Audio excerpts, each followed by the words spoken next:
Welcome to the AstraCura Medical Series. Today, we are examining the pathophysiology of sickle cell anemia, specifically focusing on its presentation in pediatric patients. Our objective is to deconstruct the early clinical presentation of this disease in infants and toddlers under 2 years of age.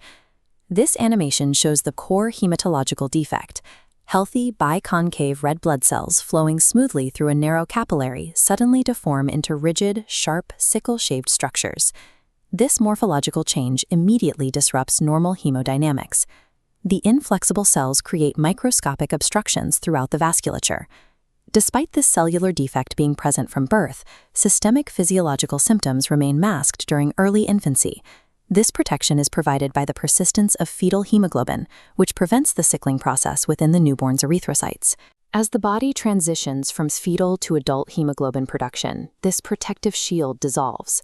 This shift creates a critical developmental window, specifically between 8 and 9 months of age, where the underlying pathology finally breaches the clinical surface. Understanding this delayed onset is essential. It allows clinicians and caregivers to anticipate the transition from a hidden microscopic defect to a visible multisystemic crisis. To organize these emergent pediatric symptoms, we use a 3-pillar diagnostic framework. This tracking panel will map out the cascading effects. The first pillar is severe anemia, driven by the rapid depletion of healthy erythrocytes. The second pillar focuses on vaso-occlusion, which causes intense localized pain due to acute vascular blockages. The third pillar is immunosuppression, a state of systemic vulnerability resulting from organ-level filtration failure. These 3 pillars do not operate independently. They represent a cascading biological chain reaction stemming directly from that initial erythrocyte deformation. Let's examine the first diagnostic pillar to understand the initial baseline hemoglobin failure. This graph tracks hemoglobin levels over time, illustrating hemolytic anemia. The body is prematurely destroying the rigid, sickled cells at a rate that outpaces its ability to produce replacements, causing this precipitous drop in hemoglobin. The direct physiological consequence of this drop is a drastic systemic reduction in the blood's oxygen-carrying capacity. For an infant, this internal lack of oxygen manifests externally as excessive, uncharacteristic sleeping. This oxygen deprivation also drives secondary behavioral shifts, most notably a marked reduction in feed intake. At the 8 to 12-month developmental stage, healthy infants maintain a highly active, high-energy baseline. A sick patient's profound lethargy stands in stark contrast to this norm. Profound lethargy represents the primary outward warning sign of systemic cellular oxygen starvation. The second pillar addresses the primary mechanical driver of the sickle cell pain crisis: vaso-occlusion. These specific microvascular events consistently begin to surface around the 8 to 9 month mark. This internal cutaway of an infant's hand shows the physical mechanism at work. While normal red blood cells flow easily, the sickled cells fail to bend, piling up and occluding the dense, narrow microvasculature of the extremities.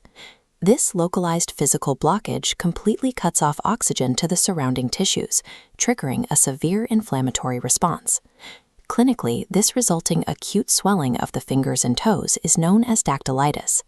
Because the severe, localized tissue ischemia is intensely painful, it translates behaviorally into extreme, inconsolable irritability in the infant. Extreme irritability paired with digital swelling indicates a microvascular crisis, requiring immediate medical evaluation. The pathology extends beyond the extremities and into the core abdominal organs, particularly the spleen. This diagram highlights the spleen in gold. We are looking at a rapid-onset, life-threatening complication known as splenic sequestration. Large volumes of sickled red blood cells become physically trapped, or sequestered, within the spleen's complex filtration network. This massive trapping of blood causes the organ to rapidly engorge, distending the abdominal wall. Externally, this internal vascular event presents as a visibly protruded, swollen belly in the infant. There is a critical secondary consequence. The mechanical trapping of these cells damages the spleen, abruptly destroying its ability to filter bacteria and mount an immune response. This rapid immunosuppression leads directly to the clinical onset of recurrent fevers that do not respond to standard antibiotics. The loss of splenic function also leaves the infant highly vulnerable to recurrent respiratory and ear infections. A protruded belly accompanied by recurrent resistant infections is a critical red flag for acute splenic failure and severe immunosuppression. We have traced the disease progression from a microscopic hematological defect to a multisystemic pediatric crisis. Because this rapid, life-threatening cascade occurs in children under 2, it necessitates aggressive, specialized hematological intervention rather than standard pediatric care alone. This protocol decision tree highlights the primary clinical defense against the immunosuppression caused by splenic damage, maintaining strict, specialized vaccination schedules to prevent regular infections. The protocol also relies on targeted pharmacotherapy, specifically the administration of a medication called hydroxyurea. Hydroxyurea is utilized specifically to reduce the frequency of vaso-occlusive pain crises and improve overall hemodynamics. These proactive, specialized protocols provide the only definitive way to improve the infant's quality of life and prevent fatal infectious complications.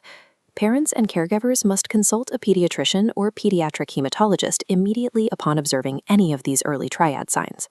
The under 2 years old time window is absolutely critical for initiating these protective protocols. To seek specialized hematological care and management, please reach out using the contact information on your screen. While sickle cell disease presents a complex systemic challenge, timely expert intervention ensures that an acute crisis is transformed into a medically manageable condition.